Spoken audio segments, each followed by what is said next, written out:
କାନ୍ଧରେ ବଜରଙ୍ଗବଲୀଙ୍କ ଗାମୁଛା ନା ମୋର ରାମ କାନ୍ଧରେ ଥିଲେ ରାମ ରାମ ଆଉ ହାତରେ ବାନ୍ଧିଥିଲେ ପରଶୁରା ଜୟ ଶ୍ରୀରାମ। ଯୋଉମାନେ ବି କହିଛନ୍ତି ଯୋଉମାନେ ବି ପ୍ରଚାର କରିଛନ୍ତି ଏସବୁ କଥା କେବେ ମୋ ସାଙ୍ଗରେ କୌଣସି କଥା ହେଇନାହାନ୍ତି।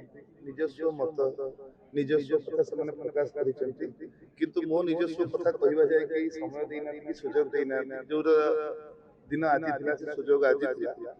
ଆଜି ଆପଣମାନେ ଜାଣିଲେ ଯେ ପ୍ରକୃତରେ ଜାନୁଆରୀ 5 ରେ ହିଁ ଯାତ୍ରା ହବ ଏବଂ ଚଣ୍ଡିଖୋଲରେ ହବ ନାଟକ ତୁମ ବଜରଙ୍ଗ। अंत आज आपण अनाउंस कले आपण आज ओडिसावासी को से भल पाइबा को पुणी थरे आगे नेले एवं कोन कहबा को चाहे केते खुशी लागुची आपण एवं जनवरी 5 रे आपण मंचन करछथि। आज्ञा सब प्रतीक्षार अंत घटई आज से ही दिन थिला जो दिन डिक्लेयर कराला जे जनवरी 5 रे तुम बजरंगी एवं आपण समस्तंकर भल पाइबार कलाकार पीयूष त्रिपाठी मंच चढ़ी मु जनवरी 5 रे आपणकर भल पाइबार नाटक नहीं तुम बजरंगी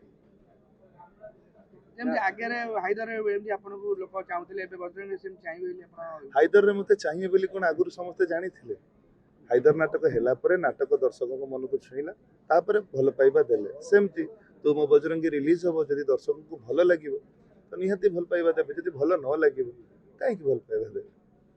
आपण वर्षे आपण घरे बसी गले लागुची वर्षे न 6 मास घरे बसी गले लागुची टिके क्रेज कमी जी माने आउ टिके अत्यधिक लोक मरि गले भल पाइबाटा केमति मिले मंच चढ़िले पुनी जना पड़िबो। आगे मंच चढ़िले भल भल नाटक दर्शकों पे नहीं के आसिला परे जना पड़िबो जे प्रकृति रे भल पाइबा कमिछि ना पड़िछि।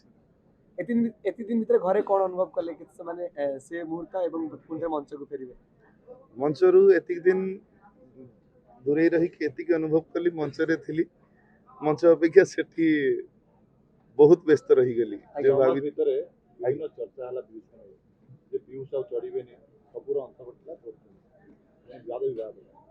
जो माने भी कहिसंती जो माने भी प्रचार करिसंती ए सब कथा केबे मो संगे कोनोसी कथा हेई नाहंती।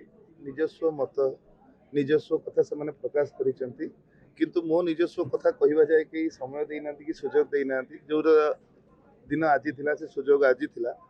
आज आपण माने जानले जे प्रकृति रे जनवरी 5 रे ही यात्रा हबो एवं चंडीखोल रे हबो नाटक तुम बजरंगी से जो चर्चित सलापटी 30 कांधरे बजरंगबलीଙ୍କ गामुछा ना मोर राम कांधरे थिले राम राम आ हातरे बांधिले परशुरा जय श्री राम। आपण वर्तमान ठिया आइचंती भी सिंहवाहिनी मंच रे मु भी ठिया आइची सिंहवाहिनी मंच रे ना यही खबर थिला बाबू ग्रीन सिनेमा देख आज्ञा